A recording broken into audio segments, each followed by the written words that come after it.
All right, guys, welcome back. Sticks and Stones Unfiltered.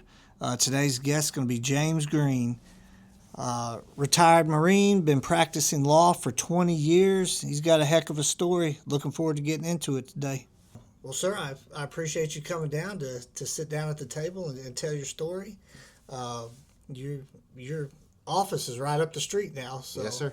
I do appreciate you coming down. Tell us a little bit about yourself. Like, where were you born and where were you raised at? So I was born and raised on a small ranch in Muskogee County, just a little bit around Keithton, Oklahoma. Um, I was born in 1972 and went to high school there in Muskogee County at Hilldale High School. Following high school, I enlisted in the United States Marines. I'd always wanted to be a Marine. Ever since I was a little boy, I wanted to be a Marine and make that my life, and so that I got to do that. What was it that attracted you to the Corps? My daddy had been in the Army. My grandfather had fought in World War II. It's just the stories I heard, the respect I saw that military people and veterans had. I don't know. I just had a lot of respect for them. I had a lot of patriotism about our flag and our country, and I wanted to serve. I wanted to serve our country. Were you 18 when you went in? Or? Yes, sir. Yeah. Yeah. All right. Hillsdale, they got that school right on the border of Muskogee now, right? Big elementary, I think. Well, it's kind of in the southern part of Muskogee, Hilldale High School, and I was right on the outskirts of the school district, but that was the school my parents enrolled me in. Okay, I got you. So, if you walk me through actually enlisting and like how did that go for you? So, like I said, I'd always wanted to be a Marine since I was a little boy, and so when I was in my senior year, I joined the Marine Corps. I think it was around in January of my senior year, and I was in the delayed entry program, which is they just kind of prepare you, talk to you about being in the military. You actually sign up, take the oath, and they give you a shipment date. And so I graduated in May of 1991, and in June of 1991, I shipped off to San Diego, California for Marine Corps boot camp. Okay, and so that was by yourself. There was not a buddy enlistment or anything. Correct. I shipped off by myself. It was frightening, a country boy from Oklahoma, never really been away from home, and things, and it was frightening, but it really was a good experience. Yeah. I would say, based on my military training experiences, I am who I am. Yeah. Forged you. Correct. What did you do when you were in the Marines? So when I first joined the Marine Corps, I was just a basic rifleman, a grunt. Okay. And that's what I wanted to be. I just wanted to be the guy that carried the rifle, and I got to do that. And I did that for 4 years, and then after that, as I matured, I started thinking more about, I need a skill. Uh-huh. And so I started working on F-18s. I was an electrician and avionics technician on the F-18s, and I did that for 5 years. And I decided to get out of the Marine Corps and go to college. So you were still in the Marines when you started working on the jets? Correct. I did that in the Marines after being in the infantry. Okay. I went ahead and decided I wanted to go to college. So I completely got out of the Marine Corps. Didn't go to the reserves or anything. I got out of the Marine Corps. I come back to Muskogee County, where my family had roots in the small little ranch we had there. And I worked some odd and end jobs, got an associate's degree from Connor State College. Okay. And then went to Northeastern State University there in Tahlequah and got my double bachelor in psychology and criminal justice. Why did you pick those two? I was going for my bachelor in criminal justice, and I just had a fascination with psychology. Uh-huh. And so I was taking the courses, and by the time it got to my senior year, the school counselor was like, you almost have a bachelor in psychology. You could just get a dual major. And so I just continued to take courses and got a double major in psychology and criminal justice. And from that point, I had already re-enlisted in the Marine Corps and to go to officer candidate school. And I was my junior year of college. I went to officer candidate school for 6 weeks, and then my senior, I went to officer candidate school for the second 6 weeks and graduated and was commissioned as a second lieutenant in the United States Marine Corps. And at that point, when I was to graduate college, I was to go to the Marine Corps on active duty, but I still had a desire at this point to get deeper in the law. And so I applied for law schools. I got accepted to Thomas Cooley in Michigan, and I asked the Marine Corps, I said, can I go to the Marine Corps or go to law school and delay my active duty and stay in the reserves? And they allowed me to, and so I got to go to law school, graduated law school in 2006. I took the bar in 2007 and passed the bar exam, and then I went active duty back in the Marine Corps as a commissioned officer in, I want to say it was June of 2007. Okay. And so what were you doing then when you were re-enlisted as, I'm sorry, I forgot what rank you said. Well, you go in the Marine Corps as an officer. Okay. You're commissioned as a second lieutenant. Okay. And I was a judge advocate.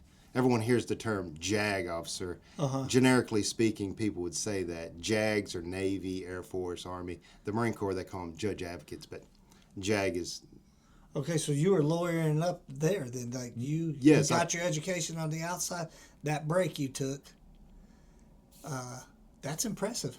It was a lot of work, and I got blessed to go back to the Marine Corps and make it my career and be an attorney too. How many years did you spend doing that in the Marines? And 11 years. Oh, so 11 years. Okay. So I did just over 20 years on active duty in the Marine Corps. Those 11 were my last 11 years were when I was an attorney. Where were you stationed for? So as an attorney, I was stationed in South Carolina for 4 years, I believe it was. And then I got orders to Quantico, Virginia, and I stayed there my entire remaining time. Okay. I talked to another guy, a Marine, and when we were talking, he's like, man, you need to talk to James. Like, he was in, he was out, went to school, and then he went back, but I didn't know any details about any of it. Yeah.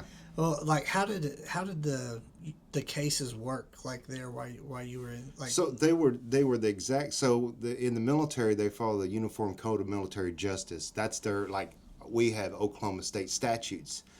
The UCMJ is the military's version, and they're almost identical, a mirror image of state law. It's federal, it's military, but it's the same. Robbery's robbery, larceny's larceny, drug use, possession is possession. It's all the same. It's just, it's codified under the UCMJ, which is federal law structured out for the military branches. Did you stay pretty hooked up while you were doing it? Yeah, we stayed fairly busy, believe it or not. I would believe it. I mean, I would definitely believe it. Well, I mean, there's 10% to all organizations. 10% is going to commit crimes and do wrong. Uh-huh. Even in the military, there's 10%. It's civilian world, there's 10%. And so they kept you busy. And in the Marine Corps, we only had around 500 attorneys. And that sounds like a lot for the entire Marine Corps. Okay. Now, that number may fluctuate. Now it may be 550, 600. I don't know. But back when I was in, it was roughly around 500 attorneys. So we stayed pretty busy. Yeah. So when you were doing that, did you guys have to do like any of your own investigations as?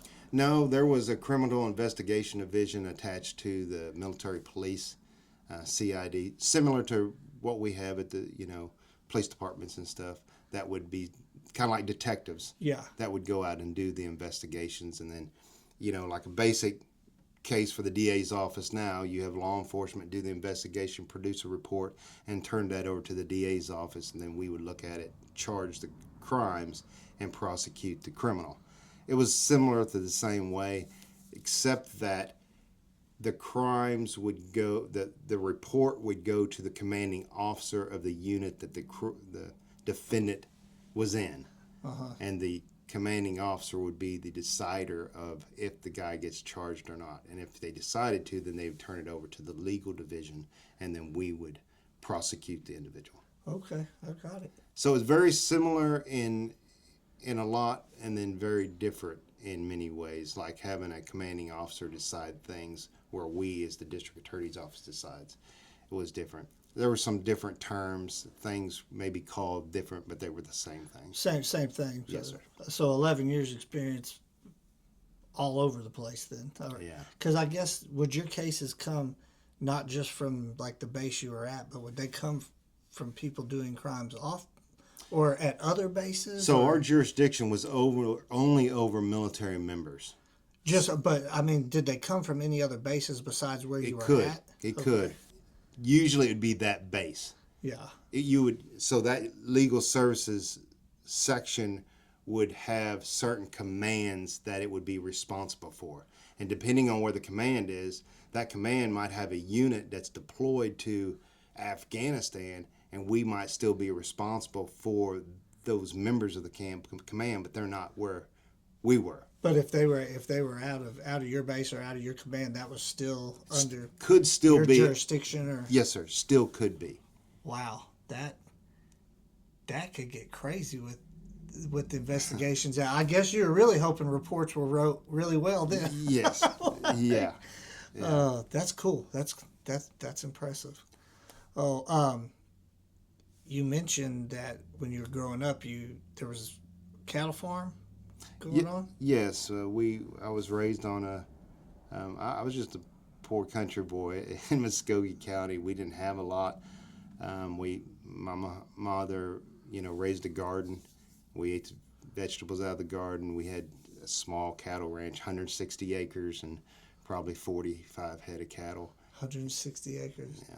I come from basically the Phoenix area in Arizona, so 160 acres out there. I mean, like, you're a millionaire, a couple times over. But yeah, different. It's crazy, like different meeting people from different areas, different backgrounds, like where they've been and where they are now. Do you still currently do ag stuff? Oh, absolutely. Like I said, my wife and I and our two boys, we have a small ranch. We breed quarter horses and we raise beef cattle. We have a cow-calf operation, and yeah, I love it. I love being out there with those animals and riding horses, and it's just. How many little ones do you have? So we have, of course, we're a mixed family.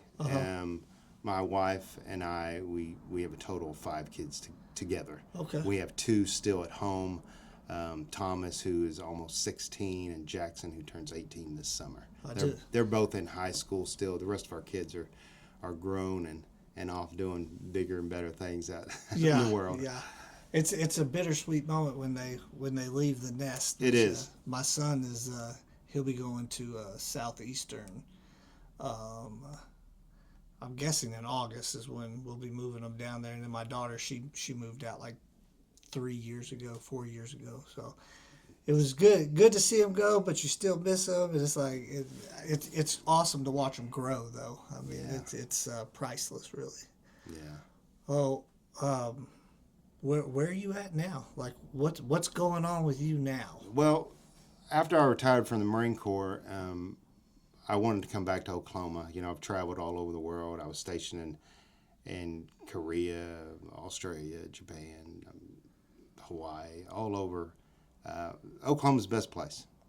And when I retired, I said, I want to go home. I want to go to Oklahoma. I really didn't want to go to Muskogee County.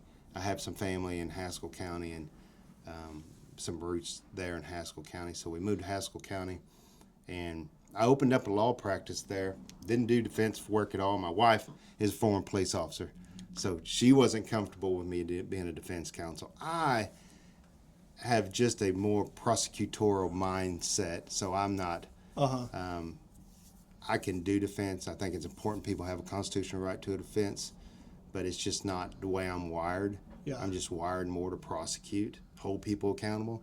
And so we were just doing some family law, estate planning and things here in Haskell County there, and the DA offered me a position at the DA's office there, and we prayed about it, talked about it. I finally accepted it, and I've been the DA or the ADA there for about 4 years, and it's been great. Okay. And so last week, the DA, Chuck Sullivan, retired in my position in the district attorney's office. It was just for me to move up into the acting DA. So right now I'm the acting district attorney for District 18, which is Haskell County and Pittsburg County. Okay. So that was a pretty seamless transition, though. I would assume, because you already were in Haskell County and now moving up to the DA's position. Correct. For how long is that move for? So we have the election for district attorney June 16th of this year. That's less than 3 months from now. That's coming up quick now. Correct. I've been running for district attorney. I made my announcement formally in January. I filed by the deadline in April, and so I'm running. And it has been a seamless transition from assistant district attorney into acting district attorney. One thing, I'm completely different from Chuck Sullivan. I didn't work down here in Pittsburg County. He placed me in Haskell County, and one thing I appreciate that he did was he kind of just let me have it. So I essentially was the DA of Haskell County.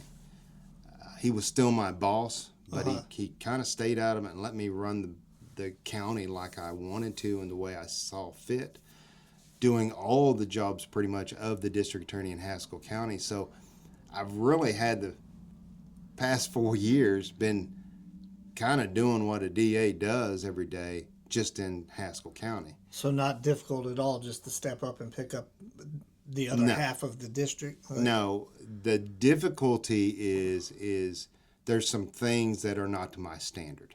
Mm-hmm. And I want to bring those benefits and improvements that I have made to Haskell County and develop those here in Pittsburg County. And I've already done it. I've already started doing it. Monday, there has been kind of a communication breakdown between the law enforcement in Pittsburg County and the district attorney's office. For whatever reason, I don't know. Mm-hmm. I'm not one to point fingers or ask why. The point is, it needs fixed, and I'm all about fixing it and moving forward. Yeah. And so I've already had meetings with multiple law enforcement personnel, the sheriff, the chief of police, multiple chiefs in the smaller towns, and they understand that I want to be as transparent, open communication, and a team player with them as possible. I've already had this week in my office the sheriff, the chief of police, and multiple officers in there talking to me. And we're constantly communicating on the phone. And so I feel that communication is already building, and that barrier, for whatever reason that was there, is breaking down. And that's one of my biggest goals. And you feel like that, so that barrier pretty much was gone in Haskell when you were over there, like you. Absolutely. That's good. Absolutely. Good. And I challenge anyone to ask any officer in Haskell County how the working relationship that I had with any law enforcement in Haskell County. They may tell you we didn't always see eye to eye, or I made decisions or they did that we didn't always agree with, but we respect each other. There was open lines of communication, and if they ever need anything, I was always answering the phone and being there for them. That's good. That's good. I definitely, the communication is like a core problem all around in law enforcement in general. Like everybody's got to communicate, because there's nothing like sending a report up and never ever hearing anything about it. Well, as the officer that sends that report, if there's something wrong with it, and if you never hear anything about it, how can you fix it and make a better report? Can't correct it if you don't know, or if you want more information. I can't get you more information if I don't know.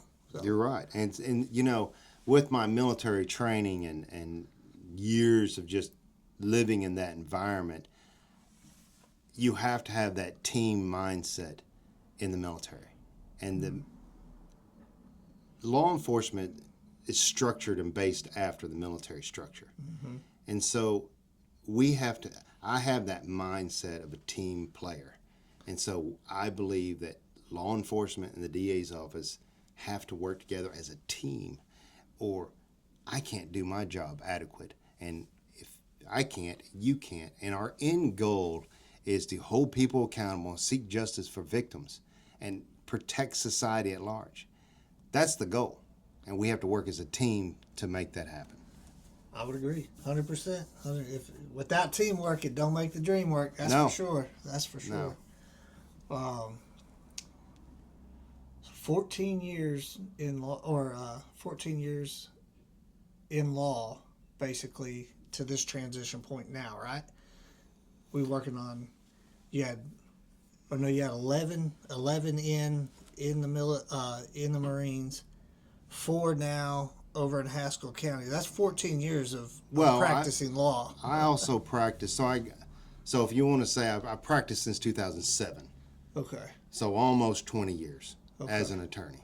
To me, that's a big difference, 14 to 20 years. It is. You know what I mean? It is. As a prosecutor, probably around 8 years as a prosecutor.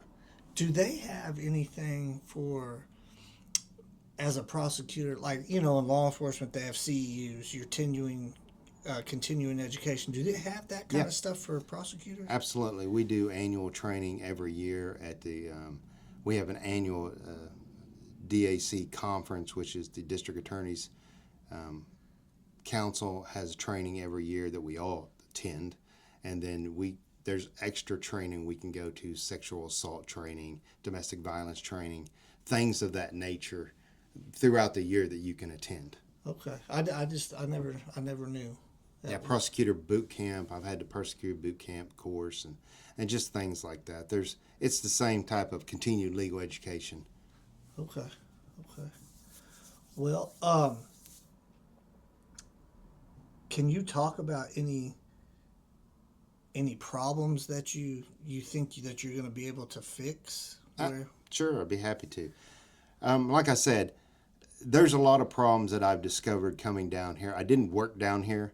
I was a kind of island to myself up in Haskell County, which had its own, in my opinion, and my structured thinking should be different. And I changed it. When I took over Haskell County, there were quite a bit of backlog cases.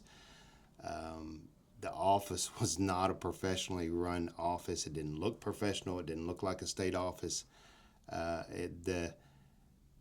The office was closed off to people and law enforcement. Again, they had that communication problem there. Mm-hmm. And so I didn't go in there like I am now, identifying things that need to be fixed and going, I'm going to fix it. I just went in there the way I am as a military guy, being structured and approachable, communicating, and just did things, and it worked.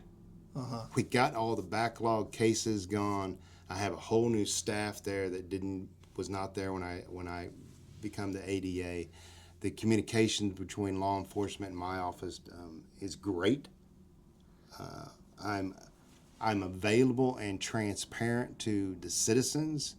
I talk to people that I don't have to, just out of, sometimes people need some answers. Mm-hmm. Yeah, they want answers. Like, if you don't answer them, they're good. Yeah. And I want people to know, to know why we do some of the things we do, because people don't always understand that. Yeah. And so I've tried to do that and be approachable, and it worked.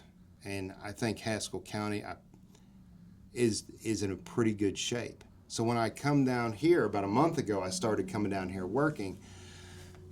I hadn't been down here, but for a couple Christmas parties, for an hour or so. I never did a case or anything in the courtroom.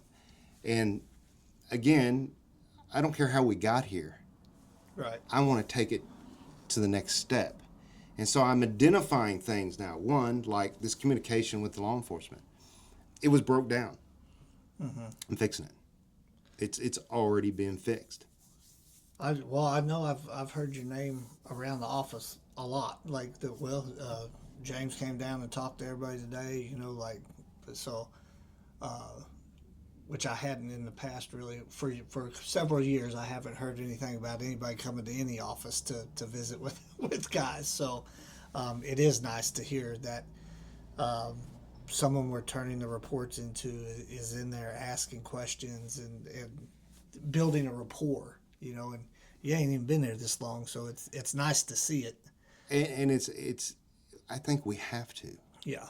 When you got into office in Haskell County, and the changes started happening, could you feel the relationship with law enforcement and the public changing, or was it you just showed up one day and you were like, oh man, this is totally different than it was? I mean, Well, that's a hard thing to answer really, because working closely in a team mindset with law enforcement, that's just natural to me because I have that military mindset. And so to not call up an officer and say, hey, thanks for this report, you did a good job, be careful out there today, or to call up and say, hey, I'd really like you to get a picture of this or a better picture of this, could you do it and get back to me? yeah, That was just natural for me to talk that way and communicate with the law enforcement. And I think they are the ones that really were like, wow, this Yeah. is different from what we're used to. And they started opening up to me and being more willing to come stop by and see me and just forming that relationship. yeah, that team, and as you're talking about, like if you get the phone call and it's like, can you produce this? Can you go back and get pictures of this, or get some measurements for me, or this or that? I think guys are really open to it and really willing to do it because they want to see justice on the LE side. The officers want justice for the victims that were impacted by whatever crime it was. Oh, it's great to get a call, and I just look at it like advice. Like, hey, can you go over here and check this out for me and make sure that. The thing I can remember in my head is one time I had to go get measurements. They wanted measurements of everything at a house, and I Yeah. was like, okay. So, Yeah. but it's I don't mind anybody calling and asking me if it helps. It's The bottom line is you and I are not doing this to get rich. no. We do it because we have that servant type heart and that patriotism in us to protect and serve. And so you want to know that what you're doing is right, so it works. Yeah, And so I understand that from your side of it. it's man, I had a there was a lull that I had for a while in law enforcement because it was like every time I would fill my report out and dot my I's, cross my T's or whatever, just nothing would happen for it, and then we would get a paperback declined to file, but there was like no reasoning, and I was like, why are we declining to file all of these? Like, even if there's a reason, like, hey man, you messed this up, like, I'll take it. I'll take that and put it in my cubby and I'll own it. But Yeah. I'm glad to see that you're gonna be open for communication for everything. And I also want to take into consideration in the disposition of a case your ideas. You're the one that was out there maybe wrestling around with the defendant or caught the defendant doing something wrong or dealt with the victim on the scene. I wasn't there. I'm just getting a report that doesn't capture everything. So you may have insight to it that is relevant to where I think the case needs to be resolved. So I want to hear a lot of times your opinion, your feelings on how the case happened and how it got. I think I want to know what the officer's perspectives are on the case too. And that requires me to talk to you. Yeah. about it. Yeah, it's weird how I that can't- works yeah. like that. Yeah. Yeah. Oh, So I just think that's the number one thing that I kind of identified and wanted to fix, and I'm already doing that. One of the other things is Pittsburg County doesn't try cases hardly. They don't try cases. I made it a goal in Haskell County to try cases, and why I did that, there's multiple reasons why.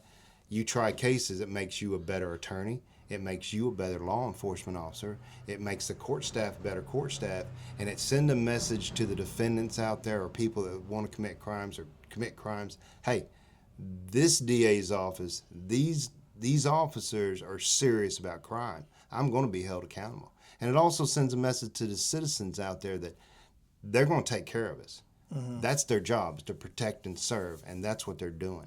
If you don't try cases, they lose confidence in the system. Correct. That's yeah. And for whatever reason, again, I don't care. Yeah. Pittsburg County hasn't tried a lot of cases. They do try some, but just not a lot. And I want to change that. I want us to try cases. We need it to make us better, and our citizens need it to let them know that we are taking care of business. Yeah. I love to hear that. I love to hear we're going to try some cases. Yeah, I mean, this month we've got 4 on the docket that I'm hoping we're going to have 4 cases go to trial by the end of this month. And I've talked to the attorneys. I'm planning on 3 to 4 going just this month.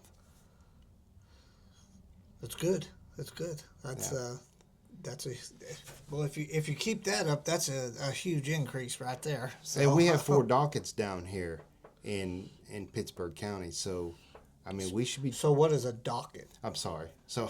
Yeah. Well, because I know someone will be listening that doesn't know what the docket is. So, I just calling it the trial docket. So it's just 4. It's a time of the year that we are trying cases with a jury, and there's only 4 times in Pittsburg County that we have the trial docket, okay, to where we schedule things and we will have a jury there to try the cases. And one of them is the end of April. So there's 4 times during the year. Okay? Right. But there's a lot that we can do down here. Like I said, start trying more cases. We have some backlogged cases we need to get caught up. We're looking at hiring a couple of new prosecutors in the office. I interviewed one today. Had a good interview with this gentleman. Haven't made a decision about it yet, but we're actively looking at hiring a couple of attorneys. We need another investigator in the office. I'm looking at hiring another investigator for the DA's office. And I'm going to throw this out there. It's something I'm really interested in, that I really want to do, is we get grants for our investigators. So right now we have the funding. You have to get a grant, and we have the funding for 2 investigators. We have one that's on a drug task force, and then our other investigator he took a position with the U.S. Marshals in January. So I've got an opening there. But I want to change the grant that's due in July of this year, and I want to write it to get more money to hire a 3rd investigator for ICAC, which is the crimes against children online. And I really think that's an area of crime that is so important and so undermanaged. Our kids are being essentially brainwashed and taught by online things, and there's a dark web out there that's really ugly and is really corrupting our little kids, 5th graders, 6th graders, 7th graders. And I would like a position for one investigator, and that's all they do in the DA's office, is investigate those. They'll stay busy. I'll be honest with you, that might be your busiest investigator that you get in there, because those crimes they're happening all the time, and a lot of people think that those crimes, no, that's not going to happen in small town. Yeah, it does, like all the time. All the time. We had a guy in here that was a narcotics officer, and he worked a case that had to do with the internet crimes, but it was over the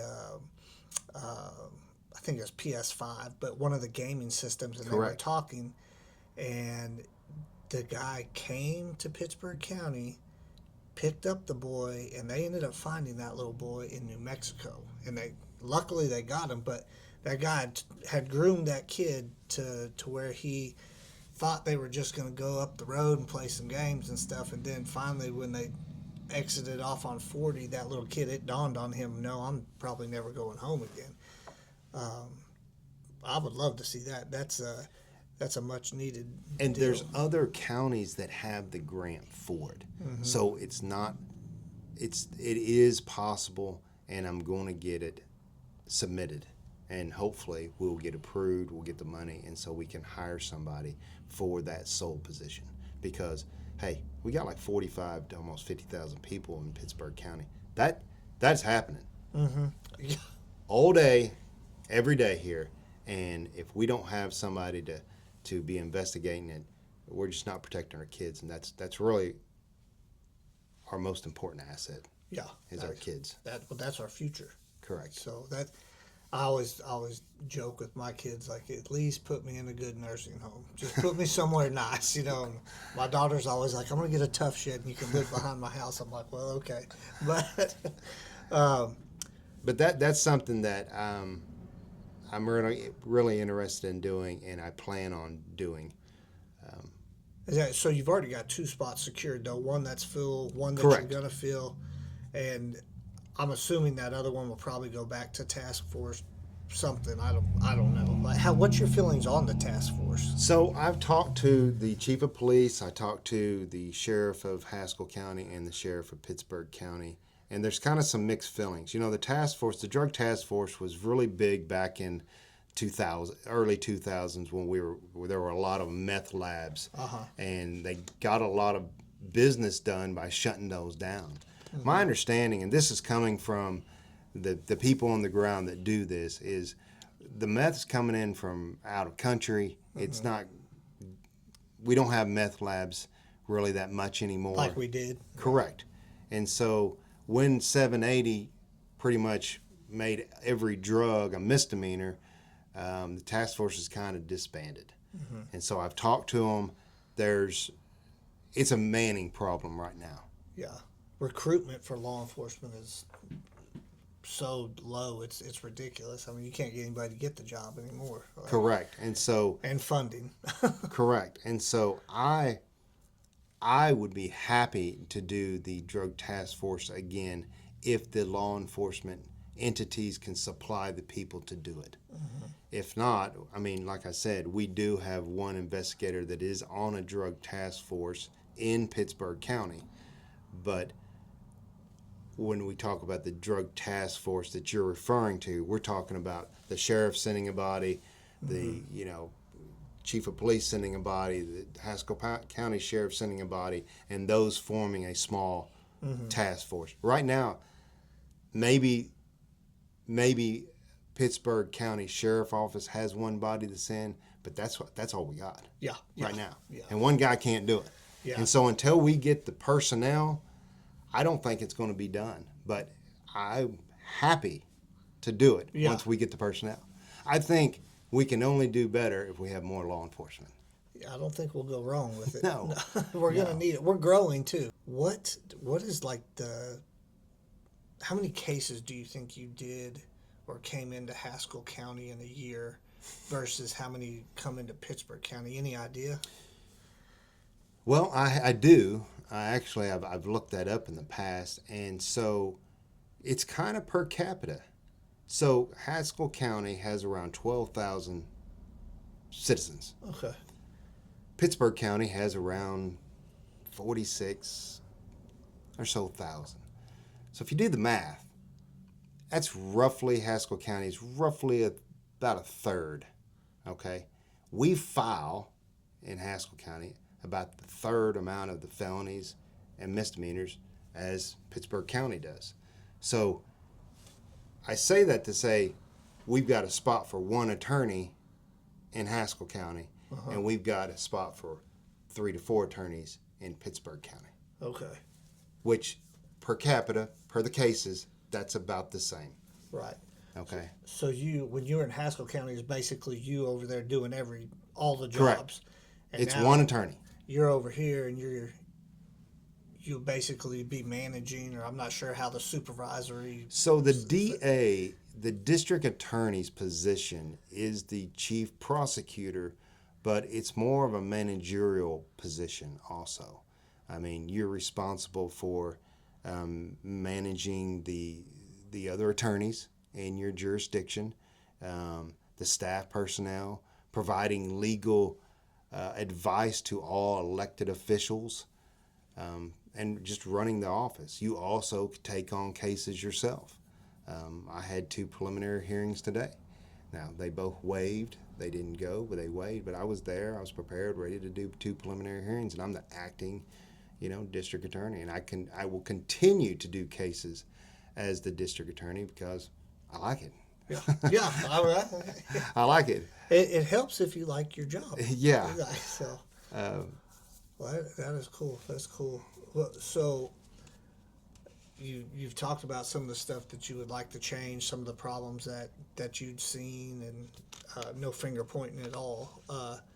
But so, what is you get elected? What would your vision be, or what would your goal to be like 2 years down the road, or 4 years down the road?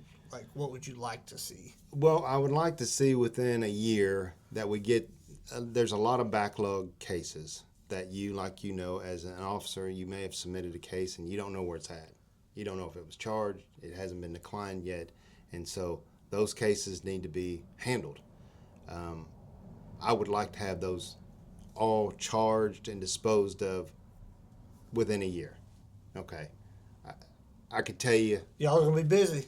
Well, I could tell you I'd like to do it in 3 months, but that would be disingenuous of me. It's not possible. Okay, there's just too many. Yeah. So a reasonable amount of time, I think, is that. I would also like to say within a year, I'd like to have 2 attorneys hired and those positions for investigators also hired, and we have a fully staffed office of attorneys and investigators. I believe if we could do that, like I said, the lines of communication are already open. I think the communication is going to just develop from this point. I think you're going to see a totally different district attorney's office at that point. Again, not to say anything about anyone. I'm just a different guy. I spent the first 31 years of my life blue collar. Busting my knuckles, fixing my own vehicle because I couldn't pay to have it done. I was an enlisted Marine, a grunt. I didn't have college education. And to me, that means something because I view victims, family members, and defendants differently because I've been out in the trenches, I've been out in the dirt having to do it like everybody else. I think that makes me approachable and more real than maybe somebody else because I know I'm just a sinner saved by grace. I'm no better than anyone else. And so I try to treat everybody like that. That's going to foster that communication between me, the citizens, the law enforcement, and that's just going to make things better. I like it. I like it a lot. Well, you've said twice that I can think of. You said you were offered a position in Haskell County as ADA, and you and your wife prayed about it. Correct. And you just said that you were a sinner saved. Correct. So, do you mind going into like Oh, your beliefs? Like, I'm happy to. I'm a born again Christian. In February 2000, I accepted Christ into my heart, and I try to base all of my thoughts and actions on that relationship with Jesus Christ. Because when all this is said and done, and when I'm 70 or 80 or whenever the Lord takes me home, that's what's going to matter, not this. I am the youth group leader at my church. Probably the most important job I do on this earth is helping those young teenagers understand and the good news that God loves them and that Jesus Christ died on the cross for their sins and rose from the dead, all for us. And to explain that to them weekly is probably the most important thing I ever do. And so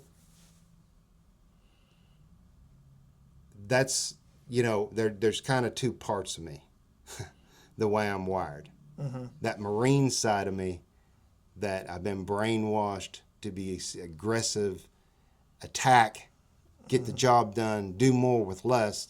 And then there's the side of me that is a born-again Christian, that I have to balance compassion, love, for my fellow man. And so those mesh and develop what I am today. Yeah. Marry together pretty well. I hope, but I mean, everything I am and everything I've got to do is because of Jesus and his blessing upon me. And I have to keep my eyes focused on him daily, or I'll fall too. Yeah. I'm just a human. Every once in a while, he has to remind me. He has to remind us all. Yeah. Yeah. That's cool. I'm glad that we've had several law enforcement officers in here and firefighters that they'll mention the Lord or Jesus and praying about stuff. So I think it's interesting to see, because no matter what, everybody sitting down at this table is kind of we're all in a circle. It's just some of us are on inner loops and some of us are on outer loops. But I think it's cool when sitting across from somebody and they mention the Lord like that. And I am not. I should probably be more religious than I am. I mean, I believe in God and Jesus, and I believe in doing right. But I could take more steps to it. Yeah, if you know what I mean. We all could.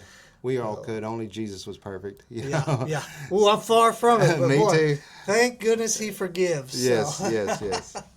But, well, anything else you want to touch on? I'm just what you see is what you get. I believe in my word. What I say is what I'm going to do, as long as it's within the bounds of the law. My word is something that is reliable. I have no skeletons in my closet. I'm honorable service to our country my whole life. It's a sacrifice to do 20 years and more in the Marine Corps. That's a sacrifice. My daddy died when I was gone. I didn't get to spend time with him. Got a divorce, It's a sacrifice. It's a hard life to be a public servant like that. And being in the district attorney's office as a state employee, that's also a sacrifice. You don't do this to get rich. You can't go get rich. You don't make a lot of friends either doing it. And so the enemies stick out further than the friends sometimes. Yeah. You notice the ugly better than the good sometimes, isn't it? You're right. So, I mean, my entire adult life, I've pledged allegiance to being a public servant. This isn't new to me. Becoming the district attorney is just another position as a public servant to me. It's only natural for me. Yeah. I like it. What would you, last question I always ask everybody, what would you tell 19-year-old James if you could tell him anything, like, what would you say? Well, I'd tell him what my daddy told me when I was 19. And I'd tell him to listen. And that's, if you want to be successful in life, 2 things: love Jesus and work hard. That's as good as it comes. Yeah. Well, I appreciate you coming down, rolling up your sleeves, sitting down, talking at the table. it means a lot just to get down. We've never actually had a personal conversation as far as just getting to know each other, so I do appreciate it. Thank you for having me.